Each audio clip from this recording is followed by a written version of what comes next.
কলমে ও কণ্ঠে রবীন্দ্রনাথ সরকার। কবিতা প্রাণের কবি নজরুল।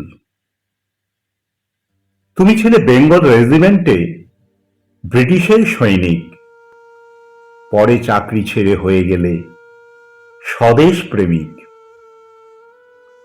তুমি একদিকে ছিলে গীতিকার, গায়ক, সুরকার, সঙ্গীত পরিচালক, অন্যদিকে ছিলে কবি, লেখক, অভিনেতা, চিত্র পরিচালক।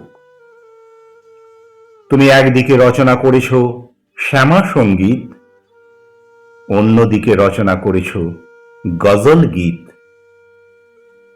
তোমার সাহিত্য সৃষ্টি আকাশে বাতাসে ভাসে, সেটা কি কখনো তার কাটার বেড়া রুখতে পারে?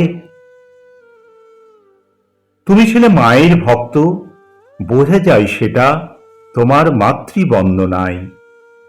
মায়ের স্নেহ ভালোবাসা সে যে তোমার কবিতায়। সমাজের কুলি মজুর স্থান পেয়েছে তোমার কবিতায়, তা নিয়ে আমাদের বড্ড গর্ব হয়। তুমি ছিলে সাম্যের কবি, গেয়েছ সাম্যের গান,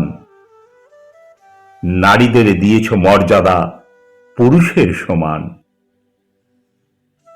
যে সমাজে নারীদের মর্যাদা নাই, সেই সমাজে উন্নতির কোনো আশা নাই। তুমি ঘৃণা করেছ মন্দির আর মসজিদের মধ্যে বিরোধ, তোমাকে বুঝতে পারল না সেই অবুঝ লোক।